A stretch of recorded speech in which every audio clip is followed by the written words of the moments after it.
ಕುಮಟಾ ತಾಲೂಕಿನ ಹೊರದಿರ್ನ ಸರ್ಕಾರಿ ಹಿರಿಯ ಪ್ರಾಥಮಿಕ ಶಾಲೆಗೆ ಅಗತ್ಯವಾದ ಆಕರ್ಷಕ ಧ್ವಜಸ್ತಂಭವನ್ನು ತಮ್ಮ ಸ್ವಂತ ಖರ್ಚಿನಿಂದ ನಿರ್ಮಿಸಿಕೊಡುವ ಮೂಲಕ ದಿವಂಗತ ಜಟ್ಟಪ್ಪ ಶಿವಪ್ಪ ನಾಯ್ಕರ ಪುತ್ರರು ದೇಶ ಮತ್ತು ಶೈಕ್ಷಣಿಕ ಪ್ರೇಮ ಮೆರೆದರು. ದಿವಂಗತ ಜಟ್ಟಪ್ಪ ಶಿವಪ್ಪ ನಾಯಕ್ ಸ್ಮರಣಾರ್ಥ ಅವರ ಮಕ್ಕಳು ಸುಮಾರು 75,000 ವೆಚ್ಚದಲ್ಲಿ ಹರ್ನೀರ್ ಶಾಲೆಗೆ ಅಗತ್ಯವಾದ ಧ್ವಜಸ್ತಂಭವನ್ನು ನಿರ್ಮಿಸಿಕೊಟ್ಟಿದ್ದಾರೆ. ಈ ನೂತನ ಧ್ವಜಸ್ತಂಭದಲ್ಲೇ ಇಂದು ಗಣರಾಜ್ಯೋತ್ಸವವನ್ನು ಆಚರಿಸಲಾಯಿತು. ದೇವಗಿರಿ ಗ್ರಾಮ ಪಂಚಾಯತ್ ಉಪಾಧ್ಯಕ್ಷರಾದ ಎಸ್.ಟಿ. ನಾಯ್ಕ ಅವರು ಉದ್ಘಾಟಿಸಿದರು. ದೇಶಕ್ಕಾಗಿ ಸೇವೆ ಸಲ್ಲಿಸಿದ ಹಿರಿಯರನ್ನು ನೆನೆಸುವ ಈ ಸಂದರ್ಭದಲ್ಲಿ ಶಾಲೆಗೆ ತಮ್ಮ ಹಿರಿಯರ ನೆನಪಿನಲ್ಲಿ ಆಕರ್ಷಕ ಧ್ವಜಸ್ತಂಭವನ್ನು ನಿರ್ಮಿಸುವ ಮೂಲಕ ಶಾಲೆಗೆ ಉತ್ತಮ ಕೊಡುಗೆ ನೀಡಿದ್ದಾರೆ.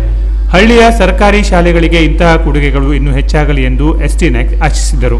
ಕಾರ್ಯಕ್ರಮದಲ್ಲಿ ಹಿರಿಯರಾದ ಬಾಲಕೃಷ್ಣ ನಾಯ್ಕ್, ಸುಭಾಷ್ ರೈಕರ್, ಸಿಆರ್ಪಿ ನಾಗರಾಜ್ ಪಟ್ಗಾರ್, ಎಸ್ಡಿಎಂಸಿ ಅಧ್ಯಕ್ಷರು ಪರಮೇಶ್ವರ ನಾಯ್ಕ್, ಶ್ರೀಧರ್ ನಾಯ್ಕ್, ಕೃಷ್ಣ ನಾಯ್ಕ್ ಇತರರು ಉಪಸ್ಥಿತರಿದ್ದರು.